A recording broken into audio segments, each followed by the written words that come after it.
छोरोल्पा नेपालकै सबैभन्दा ठुलो हिमताल 4580 मिटरको उचाइमा रहेको यो हिमताल पुग्दा लाग्छ स्वर्ग यही हो।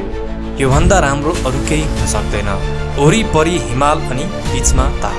हामी साँच्चीकै भाग्यमानी हुनुपर्छ। त्यो दिन केवल हामी मात्रै पुगेका थियौं छोरोल्पा। रुट, बजेट अनि बस्ने खाने सबै कुरा बिस्तारै भन्नेछौं।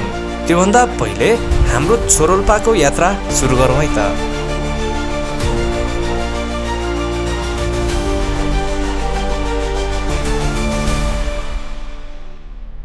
छोरोल्पा दोलखा जिल्लाको उत्तर पूर्वी क्षेत्रमा पर्छ। ट्रेक सुरु हुने पहिलो पोइन्ट हो दोलखाको छेदछेदसम्म पुग्न बाइक वा प्राइभेट गाडीमा दोललघाट, खाडीचौर, चरीकोट हुँदै जान सकिन्छ। अर्को अप्सन भने पब्लिक बस हो, जुन हरेक दिन जडीबुटीबाट बिहान 5:50 मा छुट्ने गर्छ। रोलवालिङ यातायात र अरनीको यातायात गरी जम्मा 2टा बस जाने गर्छ हरेक दिन। बस भाडा चाहिँ 1000 देखि 1200 सम्म लाग्न सक्छ। अनि अर्को कुरा, जो साथी अल्छी छ उसलाई भने 5:30 मै बस पार्कमा बोलाउनु पर्छ, नत्र हाम्रो जस्तै हालत हुन सक्छ।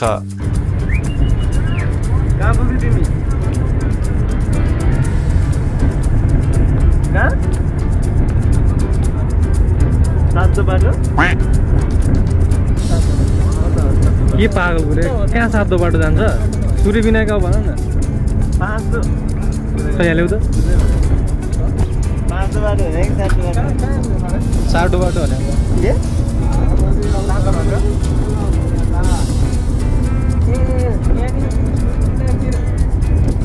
सूर्य विनायक बस स्टपमा आऊ भन न। सूर्य विनायक बस स्टपतिर आइपुग्छ ल, अनि तल भन न।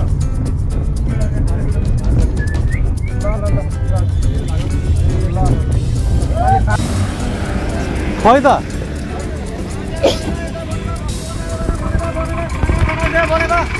One eternity later.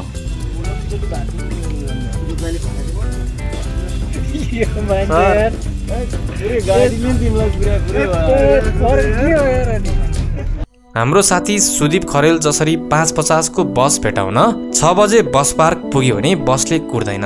8 घण्टाको बसको यात्रापछि हामी पुग्छौं छेदछेद पुग्ने बित्तिकै हात्तीजुङ्गे झरना देखिन्छ। यो देखेर नै हामी मनमोहित भइसकेका थियौं, तर यो त केवल ट्रेलर मात्र थियो झरनाको। यो पछि हामीले यात्राको क्रममा सयौं झरना देख्नेछौं। तामाकोशी नदी तरेर अब उकालो चढी सिमी गाउँको यात्रा सुरु हुन्छ।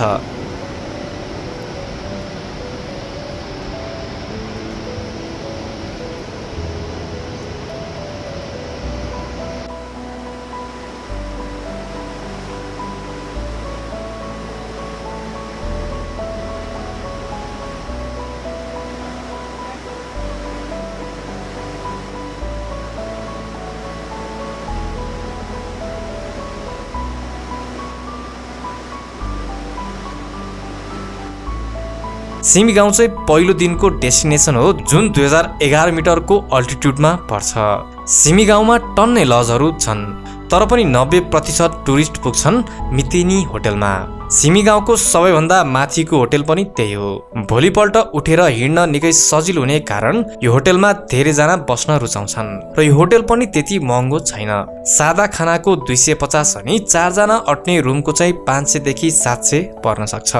दोस्रो दिन धेरैको टार्गेट बेदिङ हुन्छ। बेदिङ 3720 मिटरको अल्टिट्युडमा रहेको छ।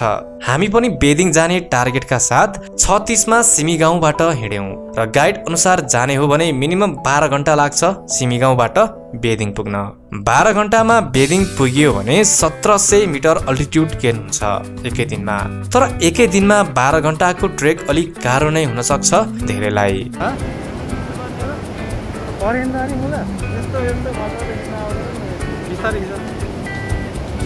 यही हेर न मलाई यस्तो जाने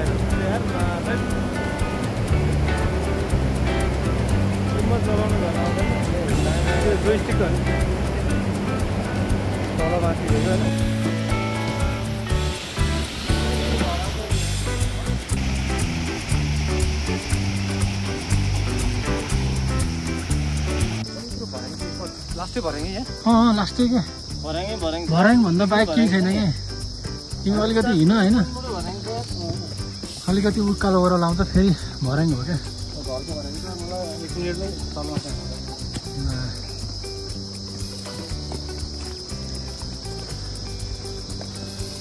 सिमी गाउँबाट हिँडेपछि 3 घण्टामा सुर्मुचे पुगिन्छ। 2514 मिटरको अल्टिट्युडमा रहेको सुर्मुचे गाउँ आराम गर्ने पोइन्ट हो। सुर्मुचे पुग्दा 3 घण्टामा 500 मिटरको उचाइ गेन हुन्छ। त्यसका साथै उकालो ओह्रालो धेरै भएका कारण त्यहाँ पुग्न निकै गाह्रो मानिन्छ। बिहान 6-7 बजेको बीचमा तपाईँ हिँड्नै पर्छ सिमी गाउँबाट यदि तपाईँको गन्तव्य बेदिङ हो भने। सुर्मुचेमा एउटा लज छ जहाँ तपाईँले टी ब्रेक लिन सक्नुहुन्छ। हामी चाहिँ सुर्मुचे 9 बजे पुगेका थियौँ। हट लेमन खाएर हामी क्याल्चे तर्फ लाग्यौँ। क्याल्चे 2820 मिटरमा अवस्थित सुन्दर ठाउँ हो। सुर्मुचेबाट क्याल्चे पुग्न करिब 2 घण्टा लाग्छ।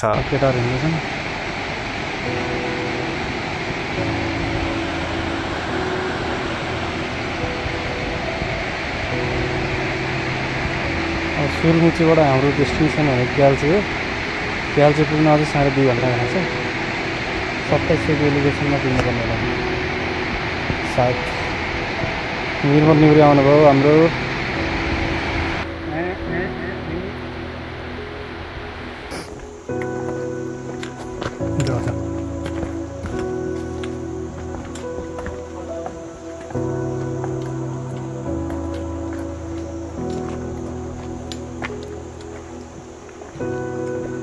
दुईटा पो रहेछ र कति दामी ठाउँ।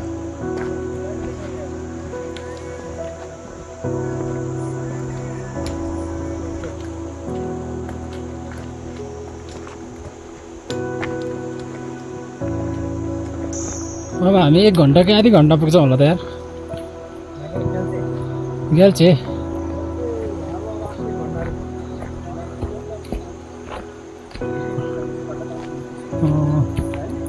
भनेपछि त अहिले कति भने कति हो यो 10:41 भनेपछि अब 10:11:20 तिर पुग्छ होला हामी यहाँबाट। हाइट यो हो क्या लाइफ भने चाहिँ मा कसम।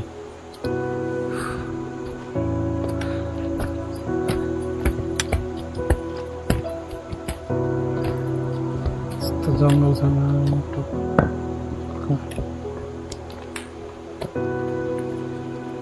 ओह्रालो झर्न झन् गाह्रो हुन्छ यार।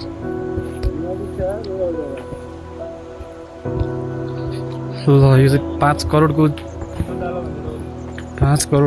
झलुङ्गे पुल झलुङ्गे होइन फलामको पुल। बरिलै बल्ल आइपुग्यो है क्याल्चे। क्याल्चे चे चबाट फाइनली क्याल्चे आइपुग्यो हामी चाहिँ गाइज। कति 2.5 घण्टा हिँडेर उकालो चाहिँ लास्टै उकालो। करिब 11 बजे हामी क्याल्चे पुग्यौँ। क्याल्चेमा हामीले बिहानको खाना खाँदै वरिपरिका हरियाली इन्जोय गर्यौँ। क्याल्चेमा चाहिँ सादा खानाको 380 पर्दो रहेछ। 1 घण्टा जति रेस्ट गरेर करिब 12 बजे हामी दोङ्गाङ तर्फ हिँड्यौँ।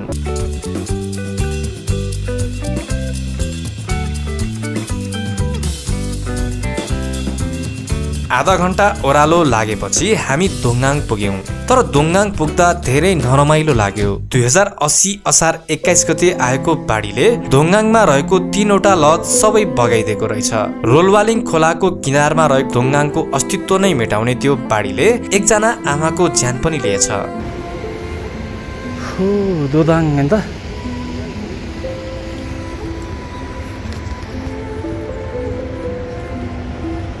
दोदाङ चाहिँ यस्तो भइसकेछ गाइज। यहाँ यसै बाटो छुटिन सक्छ। त्यही हो नि त्यो कुनामा गएर जोइन हुने होला यस्तै थियो होला पहिला त्यहाँ है। यात्रामा आउने यस्ता तिता मिठा घटनालाई सँगाल्दै हामी थाङदिङमा तर्फ लाग्यौँ। 3350 मिटरमा रहेको थाङदिङमा पुग्न दोङ्गाङबाट करिब 3 घण्टा लाग्छ। रोलवालिङमा आएको बाढीले दोङ्गाङदेखि केही माथिसम्म ट्रेकिङको ट्रेल पूर्ण रूपमा क्षति पुर्याएको रहेछ। ट्रेकिङ रुट जङ्गलतर्फ मोडिएकाले बाटो अझै उकालो र कठिन थियो। हिमालयको बाटो त्यसमाथि उकालो। यो सेक्सन चाहिँ साँच्चीकै हामीलाई निकै गाह्रो लाग्यो। नदीको किनारमा हिँड्दै गर्दा एक्कासी पानी पर्न थाल्यो। कतै फेरि ठुलो बाढी वा पहिरो पो झर्ने हो कि भनेर हामी निकै डराइरहेका थियौँ। पुरानो बाटो बाढीले बगाएकाले झुक्किने ठाउँहरू पनि धेरै छन्। त्यस्तो छ बाटोको हालत।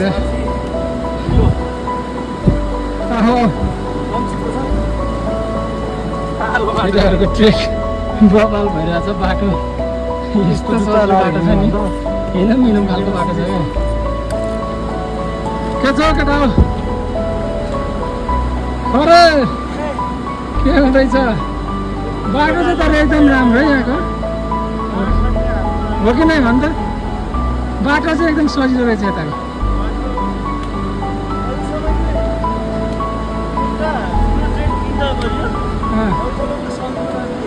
सबभन्दा इजी क्या मलाई बाटो त सर्ट हिँड्नु पर्यो क्या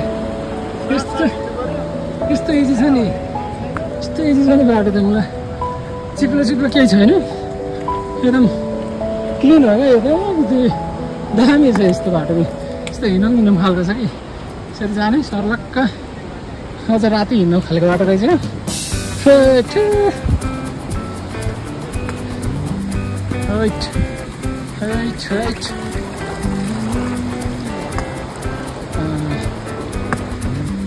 सजिलो बाटो सकेको छ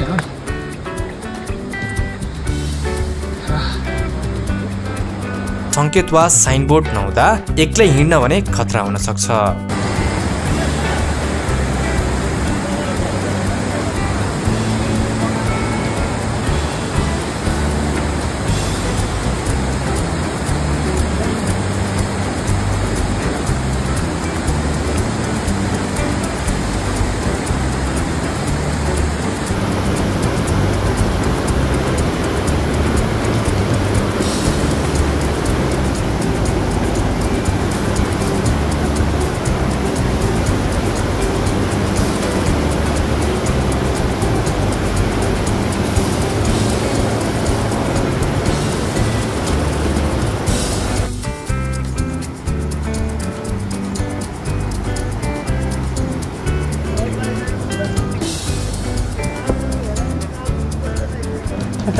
तर बवाल एडभेन्चर भइरहेछ है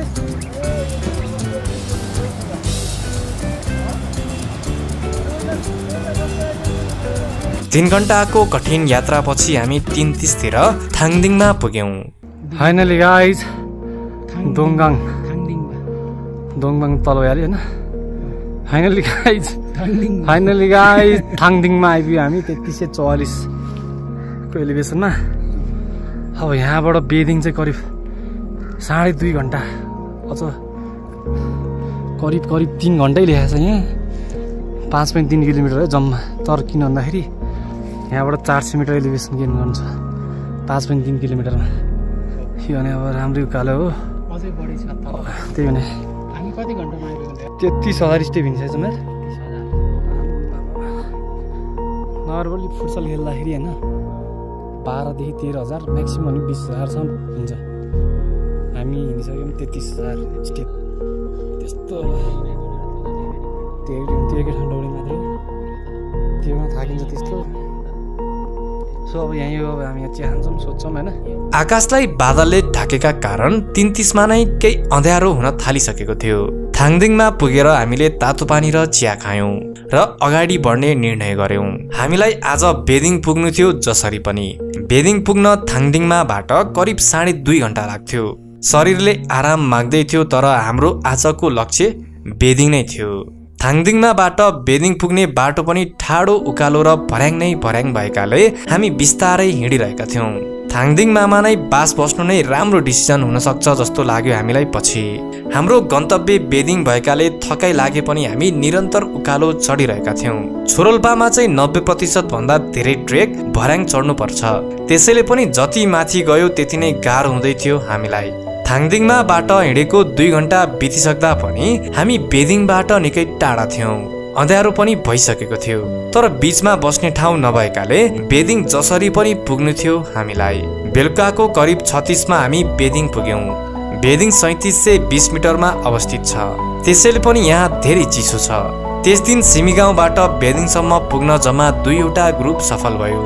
हामीसँग अर्को 3 जनाको ग्रुप पनि बेदिङमा पुगेका थिए। त्यसैले हाम्रो अनुभव अनुसार थाङदिङमामा बास बस्दा नै धेरै राम्रो हुन्छ। बेदिङमा सादा खानाको 500 देखि 600 र बेडको 1000 पर्यो हामीलाई। ब्रेकफास्ट गरेर भोलिपल्ट बिहानै 7:30 मा हामीले फेरि यात्रा सुरु गर्यौं। बेदिङबाट हाम्रो नेक्स्ट स्टेप हो नागाउँ। बेदिङबाट नागाउँ पुग्न 3 घण्टा लाग्छ। बेदिङबाट नागाउँ जाने क्रममा निकै सुन्दर दृश्यहरू देखिन्छ। तीनतिरै हिमाल अनि खुला आकाश भएकाले हिँड्न पनि मजा आइरहेको थियो। जताततै हिमाल, झरना अनि नजिकै बग्दै गरेको रोलवालिङ खोला निकै मनमोहक छ। 3 घण्टा हिँडेपछि हामी नागाउँ पुग्यौं। नागाउँ 4190 मिटरको उचाइमा भएकाले नागाउँ पुग्दै गर्दा केही गाह्रो महसुस हुन थाल्यो। 4000 माथि अल्टिट्युड पुग्दा हामी बिस्तारै नआत्तिकन हिँड्नुपर्छ। नागाउँमा पनि धेरै लजहरू छन्। हामीले पनि एउटा होटेलमा बिहानको खाना खायौं र केही बेर आराम गर्यौं। 10 बजे नागाउँ पुगेका हामी 12:45 बजेसम्म आराम गरिरहेका थियौं। नागाउँबाट छोरोल्पा जम्मा 2.5 घण्टाको दूरीमा छ। तर 2.5 घण्टाको ट्रेकमा करिब 1 घण्टा भने ठाडो उकालो उक्लिनुपर्छ। नागाउँ आफैमा पनि निकै सुन्दर छ। नागाउँ एउटा भ्याली हो। चारैतिर हिमालले ढाकेको यो गाउँ स्वर्गको टुक्रा झैं देखिन्छ। हामी यही सुन्दरतामा रमाउँदै अघि बढ्यौं।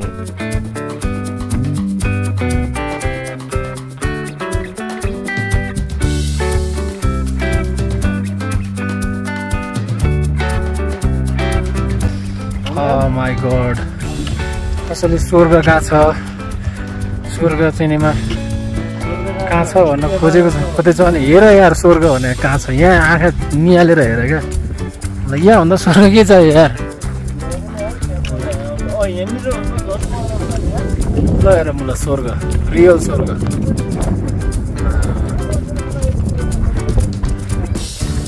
स्वर्ग हेर केटाकेटीहरू, स्वर्ग हेर। मरेपछि कहाँ पुग्छ थाहा छैन। बाँच्दै हेर्ने स्वर्ग भनेको चाहिँ यो है त। यस्तो बवाल ठाउँ छ। बाटो पनि त्यस्तै इजी अनि त्यसो चारैतिर रकै रक अनि त्यसपछि हिमालै हिमाल यस्तो छ कि अब हामी यो ठ्याक्कै यो ठाउँलाई के भन्छ भन्नु म बोर्ड देखाउँदैछु। के हो नाम यो? स्याङमेटी। करिब 2 घण्टापछि हामी छोरोल्पा पुग्यौं। Finally Tsho Rolpa guys. Tsho Rolpa finally आइपुग्यो।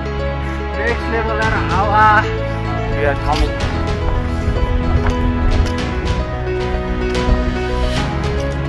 जिन्दगीमा छोरोल्पा आइयो।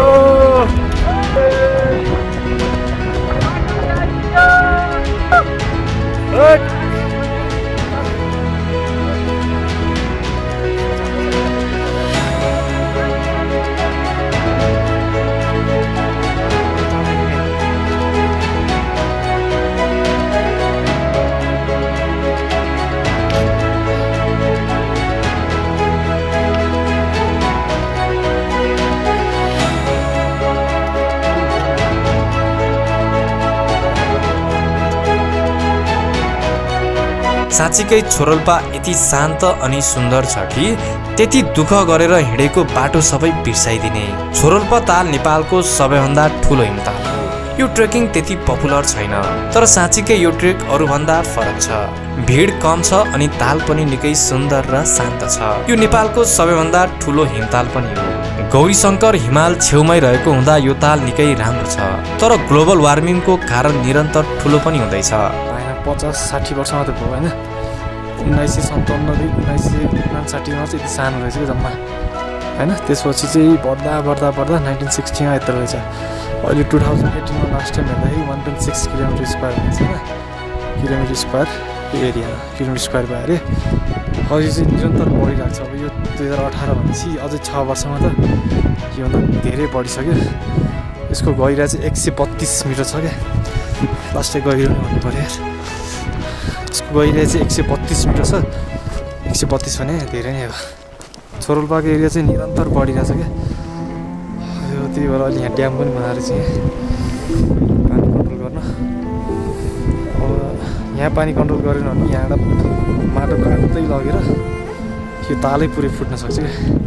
त्यही भएर यो हाइएस्ट ठाउँ हुन्छ, हाइएस्ट अल्टिट्युडमा छ कि यो लेक चाहिँ अब हाइएस्ट अल्टिट्युडमा भएको ग्लेसियर लेकको सँगसँगै अलि सबभन्दा डेन्जर लेकमा पनि मानिन्छ। फुट्न सक्छ क्या लास्टै। अब यसलाई पुरै थुनेर पानी जम्मा पारेर यो बढिरहने हो। अब यसलाई यसरी मजाले ड्यामले कन्ट्रोल गरिरहेछन्।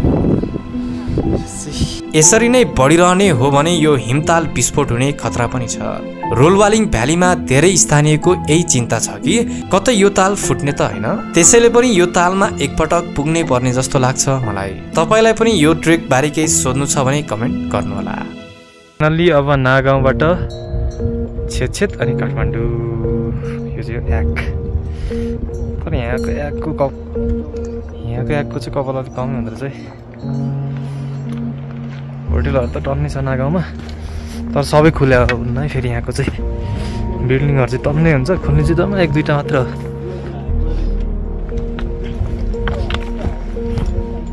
यो नागाउँबाट छोरोल्पा पुग्न चाहिँ 4.5 किलोमिटर जति छ। 2 घन्टा भनेको छ तर बिस्तारै हिँड्ने भने 3 घन्टा लाग्न सक्छ। अब यहाँबाट बेदिङ छ जम्मा 1.5 आवर्स। तर तलबाट माथि आउँदा बेदिङबाट नआउँदा चाहिँ करिब 3 घन्टा लाग्छ। आज हामी चाहिँ 4000 मिटरबाट अब सिधै नागाउँबाट करिब 1400 मिटर छेदछेदमा पुग्ने प्लान छ। अब छेदछेदबाट हामीलाई छेदछेदबाट नागाउँसम्म आउनु चाहिँ 2 दिन लाग्छ खासमा। तर ओर्लिँदा चाहिँ 1 दिनमै सकिन्छ फेरि।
कभर गर्दै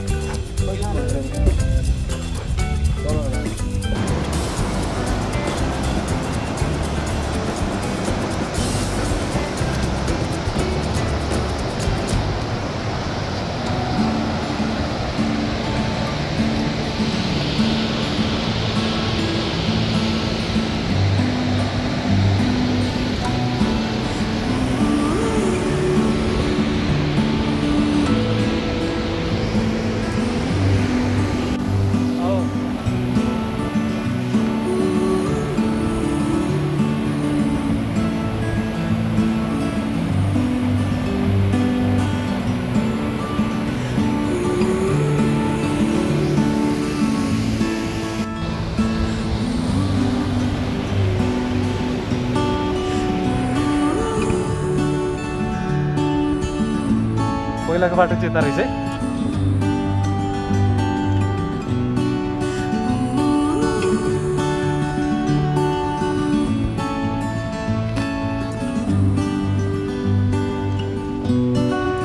हिलै हिलो छ क्या पुरै।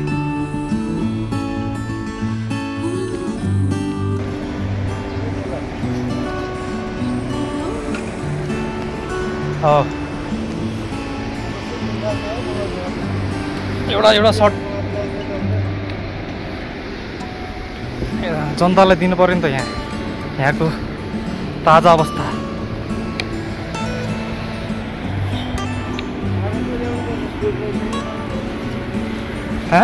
के रे खास भाइ त तलबाटै फर्किसक्थे।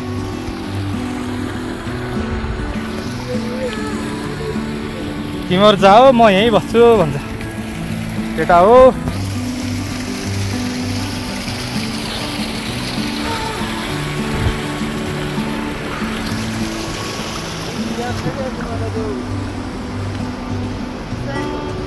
बाटोको अवस्था लास्ट चाहिँ खत्तम हो।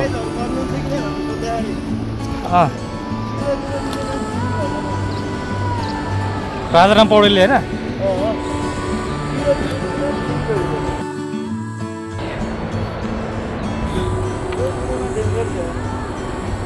कडै हो नि राजाराम।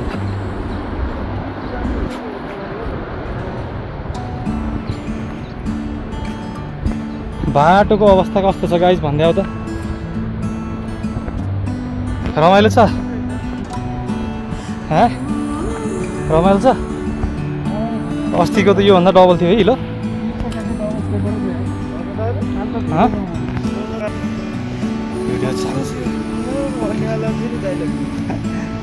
त्यो दिन पर्ला।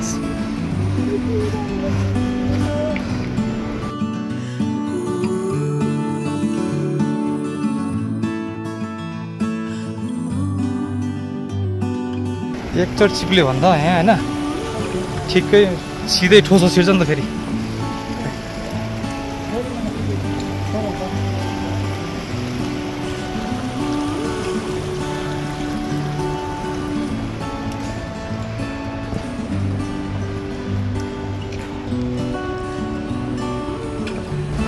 खतरा होइन त केटा हो।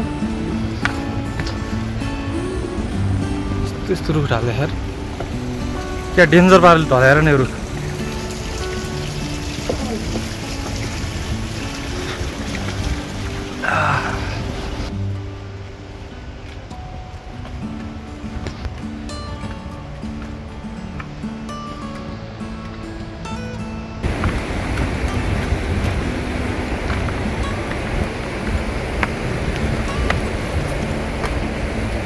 बवालबाट है बवाल प्लास्टिक बिग्रिएन है। यो बाटो चाहिँ डेन्जर हो कि के भने त्यो रुखेर ठाडो भएर बसेँ। यहाँ चाहिँ लास्टै नै क्षति गर्यो क्या बाढीले। यो चाहिँ के अरे के ठाउँ आउँला अरे हाम्रो डोङगाङ भन्ने ठाउँ नजिक नजिक छौँ हामी चाहिँ। लास्टै भत्काएको छ बाटो चाहिँ लास्टै डेन्जर छ। झुक्काउने बाटो छ है झुक्किने बाटो छ लास्टै। सोलो ट्राभल आयो भने चाहिँ अलिक गाह्रो छ त्यस बाटो यहाँ भेटाउन।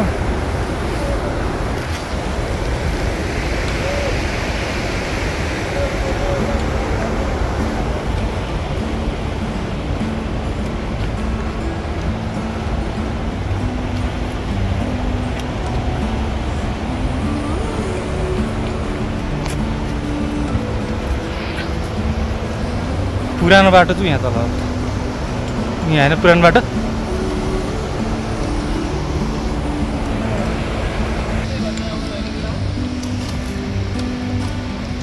यता भन्दिउँ न यता यता आएर देखाइदेऊ न। यता देखाउनु पर्यो।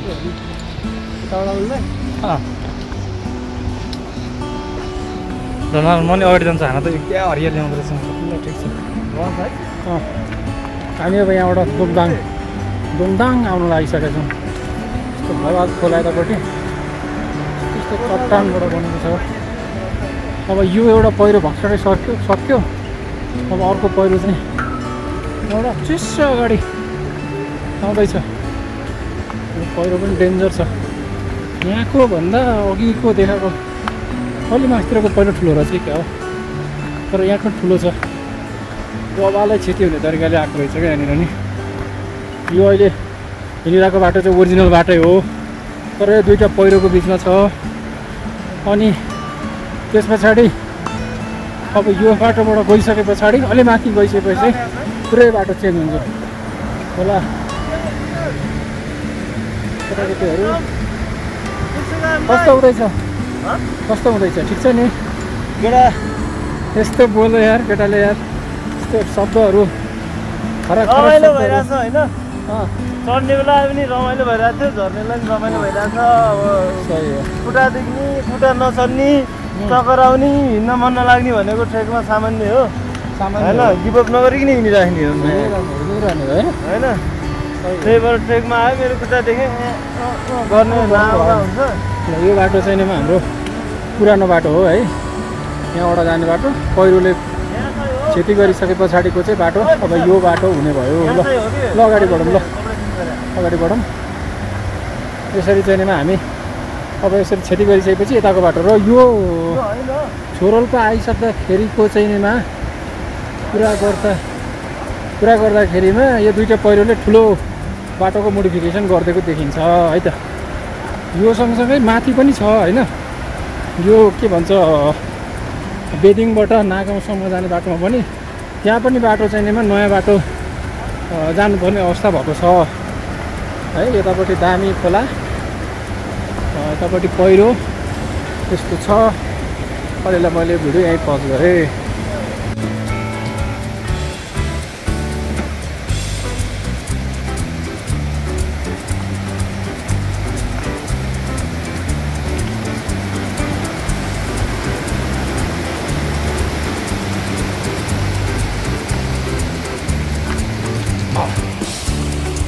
यो बाटो भनेको चाहिँ छोरोल्पा जाने बाटो पहिरोले गरेर यसरी क्षति गरेको छ र यो बाटोमा अहिले हामी यसरी हिँड्दैछौँ बाटो अलि अप्ठ्यारो छ हिँड्दाखेरि यसो माथिबाट ढुङ्गा खस्छन् कि यसो हेर्दै जानुपर्ने हुन्छ हामी जाँदाखेरि चाहिँ पानी पनि परेको थियो अनि यो बाटोमा हिँड्नुपर्ने अवस्था आएको थियो रुच्दै ट्रेक गयो यो बाटो चाहिँ अलिकति डेन्जरै छ यता आउँदाखेरि दुईवटा पहिरो चाहिँ ठुल्ठुलै गएको रहेछ बाटोमा यसो हेर्दा खच्चडहरू चाहिँ खेच्छ जस्तो लाग्यो सामानहरू ओसार पसार गर्नको लागि यस्तो छ बाटो यहाँबाट अलिकति ध्यान दिएर हिँड्नुपर्छ अलिकति रिस्की नै छ बाटो चाहिँ अलि यो गिर्कावाला बाटो भएको हिसाबले अलिकति खुट्टा पनि अलि बढी चिप्लिने सम्भावना हुन्छ ल ठिक छ हाम्रो विशाल चाहिँ अगाडि हिँड्ने चाहिँ विशाल हो केटो गुटुङ टुङ हिँड्छ नन स्टप धेरै अगाडि पुगिसक्यो यो अगाडिका चाहिँ दुईजना मेरा भाइहरू हिँड्दैछन् ल ठिक छ है खोला पनि दामी छ है ल खोलाको सिनसँगै भिडियो इन गरौँ यो बाटोबाट चाहिँ सरर आइसके पछाडि यहाँबाट सिधै हामी चाहिँ यस खोलातिर गइरहेको थियो किनभने त्यहाँबाट सिधै होला जस्तो लाग्छ होइन तर त्यहाँबाट बाटो छैन त्यसपछि त्यहाँबाट झरिसकेपछि हामी यताको माथिको बाटो छ त्यो बाटो हुँदै यसरी सट्टसँगले यो पहिरोको मुनिबाट चलक्क माथि निस्किने बाटो छ र पुरानो बाटोमा ठ्याक्क चाहिँ अलिकति जोडिन्छ अनि फेरि त्यो पछाडि फेरि अर्को पहिरोको बाटोमा पनि एकछिनमा हामी पुग्छौँ है त ल ठिक छ कस्तो दौडेको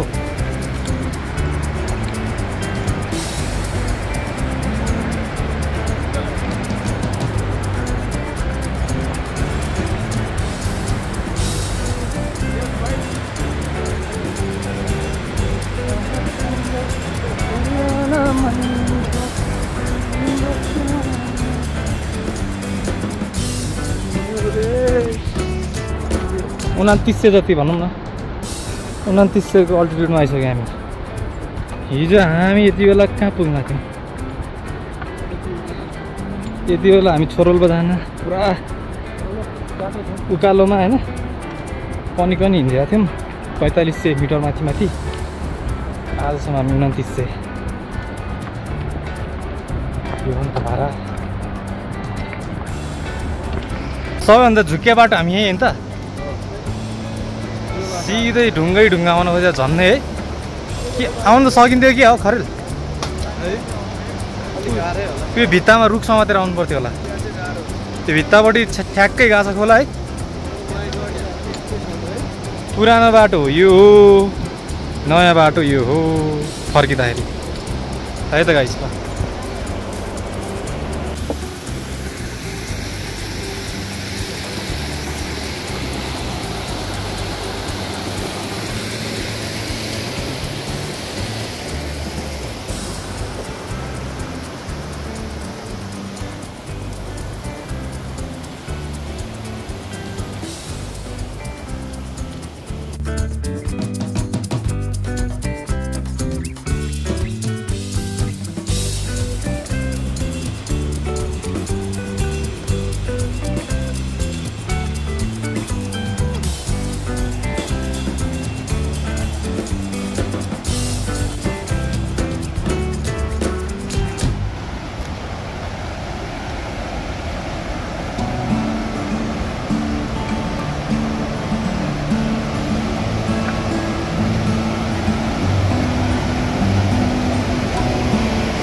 यहाँ चाहिँ एउटा क्रसै बनाइदिउँ पुरै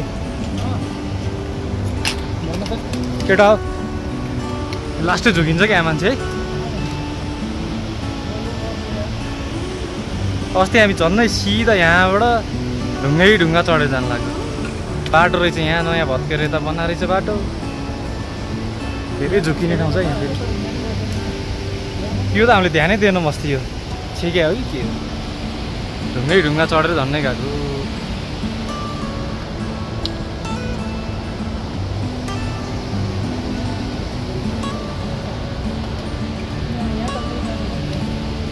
त्यही भने यहाँ चाहिँ एउटा बोर्ड नै राख्नु पर्ने क्या भन्थ्यो नारायण।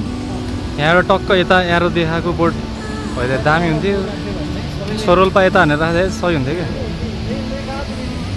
यो एउटा ढुङ्गा कटिसक्यो नि हामी यतापट्टिको, अनि एकजना मान्छे यताबाट आएको थियो होइन पुग्को हो, यताबाट झरेर नदेखाएको त हामी यो ढुङ्गै चढ्थ्यो होला सायद।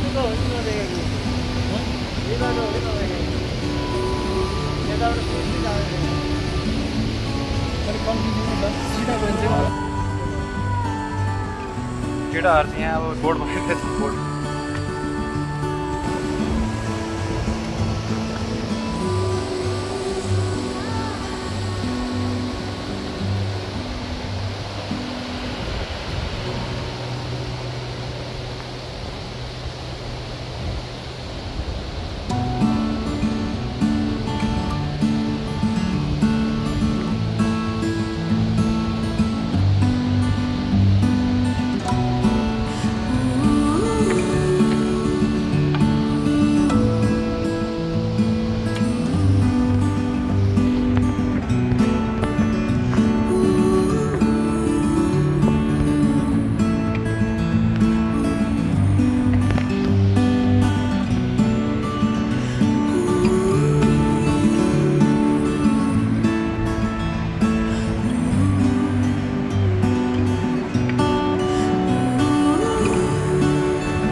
अलि उत्ताबाट आउनु पर्यो।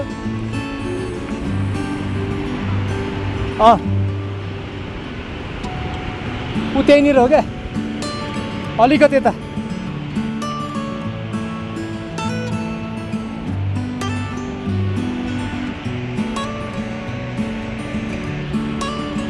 माथि पनि झुकिने ठाउँ छ,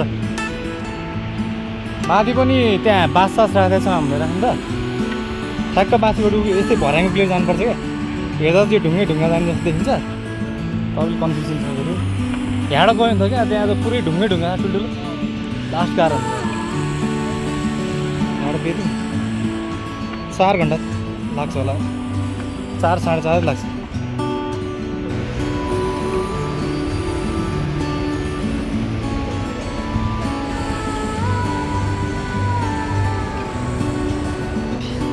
तार सबै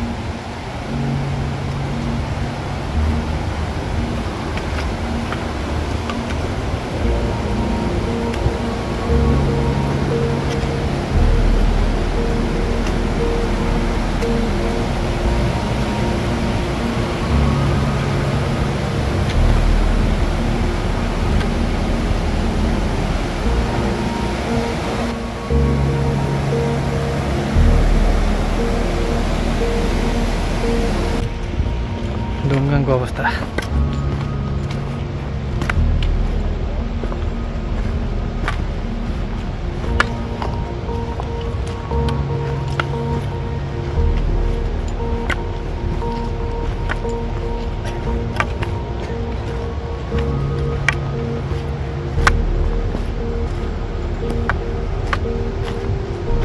म तलबाट आएछु त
One eternity later. सिमी गाउँ पुग्दा नै अन्धकार भएकाले हामीले त्यो रात सिमी गाउँमै बितायौं। भोलिपल्ट बिहानै 4 बजे उठेर हामी छेदछेदतर्फ लाग्यौं। करिब 2 घण्टा हिँडेपछि हामी 6 बजे छेदछेद पुग्यौं। छेदछेदबाट 6 देखि 6:30 भित्र 2-3टा बस छुट्ने गर्छन् काठमाडौँको लागि। हामीले पनि एउटा बस भेटायौं र काठमाडौँको लागि हिँड्यौं। करिब 2 बजेतिर हामी जडीबुटी पुग्यौं। यसरी हामीले छोरोल्पाको ट्रेक 5 दिन 4 रातमा पूरा गर्यौं। छोरोल्पा ट्रेक एकदमै आनन्द लाग्दो ट्रेक हो। त्यसैले 6 दिनसम्मको बनाइयो भने यो ट्रेकलाई हामीले सजिलै पूरा गर्न सक्छौं। तपाईलाई यो भिडियो कस्तो लाग्यो? यदि राम्रो लाग्यो भने यो भिडियोलाई लाइक, कमेन्ट र शेयर गर्न नबिर्सिनु होला र यस्तै ट्राभल तथा अन्य भिडियोको लागि सब्स्क्राइब गर्न नबिर्सिनु होला।